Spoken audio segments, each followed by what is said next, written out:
এগ্রিকালচারকে industrialisation করা কতটা জরুরি বলে আপনি মনে করেন? ধন্যবাদ। আমার কথা হচ্ছে যে এগ্রিকালচারকে ইন্ডাস্ট্রি করাটা কতটা জরুরি মনে হচ্ছে। কেন এখনো করে নাই সেটাই আমার প্রশ্ন। কেন এখনো করে নাই? করা হচ্ছে না কেন? এমনি, এমনি কিছু, কিছু হচ্ছে। এটি কিন্তু সন্তোষজনক নয়। মূল কথা হচ্ছে যে আ আমি দেখেছি যে ১১৮টি দেশের ডেটা আমি এনালাইসিস করে দেখেছি এবং আ একটা দেশের যে জিডিপি যে ট্রেন্ড, জিডিপিকে তো ৩ ভাগে ভাগ করা হয়।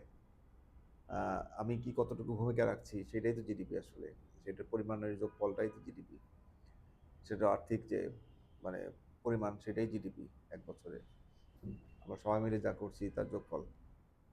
তো আমি আ এই যে জিডিপিকে ৩ ভাগে তো ভাগ করা হয় প্রতিটা আম দেশের ক্লাসিফাই করা হয়। যেমন এগ্রিকালচার মানে কৃষিতে কতটুকু জিডিপি, ইন্ডাস্ট্রিতে কতটুকু জিডিপি, সার্ভিসে কতটুকু জিডিপি। এইগুলোকে আমি ১১৮টা দেশের জিডিপি অ্যানালাইসিস করে দেখেছি এবং কি হলে একটি দেশ ডেভেলপ হয় বা একটা ডেভেলপ দেশের যে প্যাটার্ন সেটা কি হওয়া উচিত আমাদের কিন্তু সেভাবে ভাবতে হবে। আমার অ্যানালাইসিস থেকে যেটি দেখেছি এবং এটা সত্যি সেটা হচ্ছে এই যে আপনি এগ্রিকালচারে বেশি পরিমাণ সময় যদি কাটান অর্থাৎ এগ্রিকালচারের জিডিপি পার্সেন্টেজ অফ জিডিপি আমি টোটাল জিডিপি বলছি না percentage of GDP in agriculture যত বেশি তত মানুষের আপনার ফুড সিকিউরিটি কম অর্থাৎ যারা এগ্রিকালচারের সাথে বেশি সম্পৃক্ত থাকে সে তত কম খেতে পারে এটি যেমন একজন মানুষের জন্য প্রযোজ্য এটি একটা দেশের জন্য প্রযোজ্য একজন মানুষ সারাদিন যদি এগ্রিকালচার করে ওই লোকটা গরিব বেশি খেতে পারে না তার খাবার তার যে ফসল সব বিক্রি করে দিতে হয় যে লোকটা এগ্রিকালচারের সাথে সম্পৃক্ত হওয়ার পাশাপাশি দোকান করে একটা কোথাও কিংবা ছোট্ট একটা ব্যবসা করে সেই লোকটা অপেক্ষাকৃত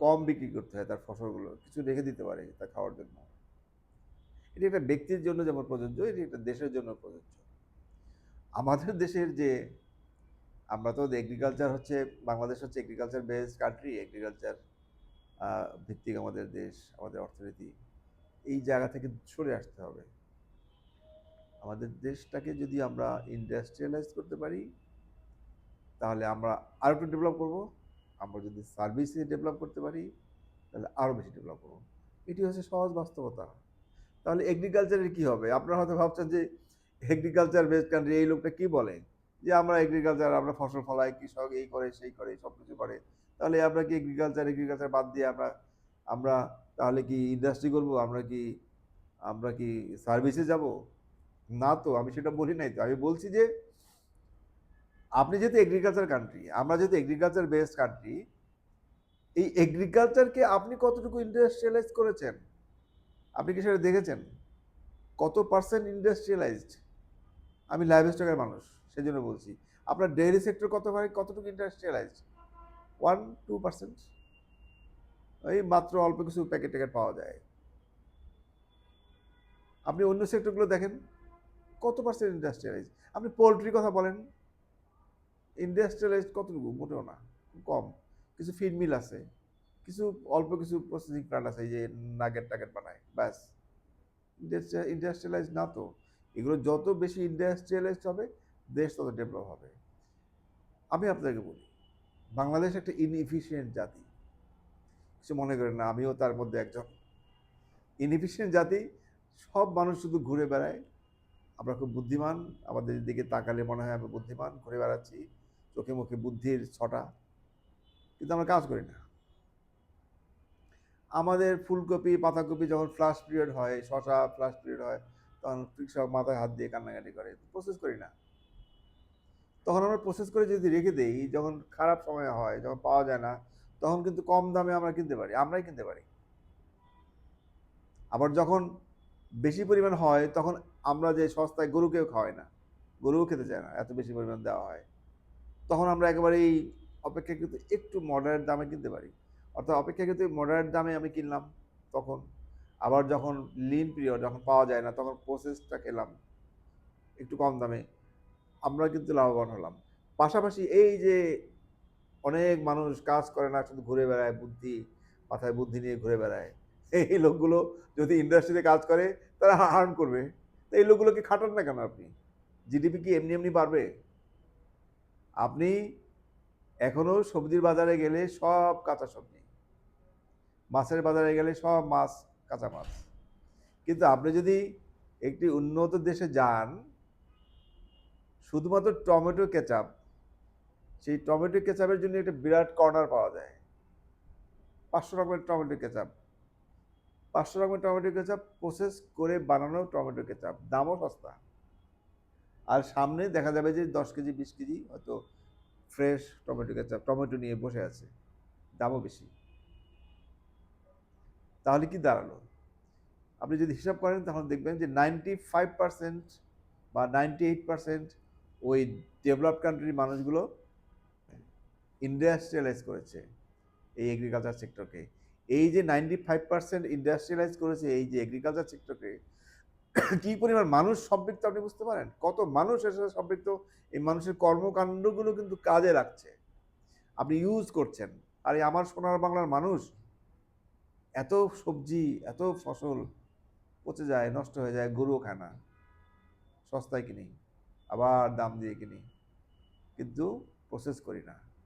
এগ্রিকালচারের যত প্রোডাক্ট আছে, পোস্ট হারভেস্ট লস থেকে শুরু করে প্রসেসিং, স্টোরেজ, সার্ভিস, মানে সার্ভিস বলতে আমি যেটা মিন করি সেটাকে খুব ভালো মানের প্যাকেজিং করে এটাকে মানুষের দোরগোড়ায় পৌঁছে দেওয়া খুবই গুরুত্বপূর্ণ। এই যে সহজ কথা বললাম, হারভেস্টিংয়ের পর থেকে শুরু করে এই যে খাওয়া পর্যন্ত, এই যে যা এই যে সময়, এর মধ্যে আমাদের এত মানুষ, কাউকে এনগেজ করছি না আমরা। সবসময় আমরা হানাহানি মারামারিতে ব্যস্ত থাকি। আমাদের যারা পলিসিতে থাকেন তাদের কথাবার্তা, সেমিনার, সিম্পোজিয়াম বা ইত্যাদিতেও আমি লক্ষ্য করেছি, অধিকাংশের মাথায় এই চিন্তাগুলো আমার কাছে দৃশ্যমান হয়নি। টক শোগুলো দেখি আমি টেলিভিশনে, তাদের মাথার মধ্যে এগুলো, এই জিনিস নাই। এত মানুষ, ইন্ডাস্ট্রি কোথায়? শুধু গার্মেন্টস বা এই জাতীয় কিছু জিনিস, তাও গার্মেন্টসের যে পরিশ্রম, খুবই কম বেতনের পরিশ্রমিক, বিদেশ থেকে ইম্পোর্ট করি, র মেটেরিয়ালস প্রসেস করে আবার বিদেশে এক্সপোর্ট করি। কতটুকু আমরা কন্ট্রিবিউশন করছি? খুব অল্প কিন্তু আসলে। অথচ আমাদের নিজেদের দেশের প্রোডাক্ট, এত প্রোডাক্ট প্রসেস করছি না। এগ্রিকালচারকে কেন ইন্ডাস্ট্রি করেন নাই, কেন এতদিনও করা হয় নাই? 54 বছরের স্বাধীন বাংলাদেশ, সেই জায়গায় বলছি, আমাদের তো স্বাধীনতা দেওয়া হয়েছিল, আমরা তো স্বাধীনভাবে করতে পারতাম, করি নাই কেন? কারণ আছে তো। আমরা তো সবসময় মারামারি কাটাকাটিতে ব্যস্ত থাকি, ঝগড়াঝাটিতে ব্যস্ত থাকি, কেউ ইন্ডাস্ট্রি করতে চাইলে করতে দেয় না। এটাকে করতে হবে, পলিসিতে এটাকে আনতে হবে। উন্নত দেশগুলোর যারা আমাদেরকে, বাংলাদেশকে ডোনেট করে, তারা কিন্তু এত কিছু বলে না, লক্ষ্য করবেন। তাহলে আবার ডোনেট করবে কিভাবে, লোন দিবে কিভাবে? আমরা যদি আমাদের প্রোডাক্টকে প্রসেস করি, আমরা আমাদের মতো করে পার্শিয়ালি ঠিক মতো কনজামশন করি, তাহলে কিন্তু হয়। আপনারা লক্ষ্য করেন, যারা অপেক্ষাকৃত বিত্তশালী, আম যখন হয় 20 কেজি 30 কেজি 40 কেজি আম কিনে নিয়ে আসে অর্ডার দিয়ে, ফ্লোরে পচে যায়, দিনের পর দিন, সকালে একটা আম, বিকেলে একটা আম, একটু পরে একটা আম, মানে দিনের পর দিন আম খাচ্ছে। তার মানে কি? অথচ উন্নত দেশগুলোতে দেখেন না, এগুলো প্রসেস করা থাকে, কয়টা আম কেনে, যা দরকার তাই তারা করে। অপটিমাইজেশন হচ্ছে তাদের সবকিছুতে। আমাদের অপটিমাইজেশনের কথা চিন্তা করতে হবে। আমরা অপটিমাইজ করতে পারি না, কারণ আমাদের প্রসেস ইন্ডাস্ট্রি নাই। আমাদের প্রসেস ইন্ডাস্ট্রি দরকার, এবং প্রসেস ছাড়াও যে এই সেক্টরে যে প্রোডাকশনের সময়ও যে ইন্ডাস্ট্রি দরকার, সেটি দরকার হচ্ছে খুব অল্প, আরও বেশি দরকার। তা না হলে এই দেশের শুধুমাত্র এগ্রিকালচারকে আপনি ইন্ডাস্ট্রিয়ালাইজ করেন, শুধু এগ্রিকালচারকে ইন্ডাস্ট্রিয়ালাইজ করেন, দেখবেন আপনার ইকোনমি এক লাভে অনেক দূর বেড়ে যাবে। শুধু ইন্ডাস্ট্রিয়ালাইজ করেন। আমার প্রোডাক্ট আমি খাবো, আমরা শুধু বিদেশে রপ্তানি করতে চাই। কেন রপ্তানি করতে চাই? প্রসেস করে আমরা চাই, প্রসেস করে বিদেশে পাঠাবো, প্রসেস করে আমরা খাবো, এটাই ভাবেন। আমরা কেন খাবো না? তার মানে আমরা কনজিউমার তৈরি হয়নি। আমাদেরকে কনজিউমার তৈরিও করতে হবে, প্রসেস ফুডের কনজিউমার তৈরি করতে হবে। তৈরি না করলে প্রসেস করা ফুড খাবে না। এই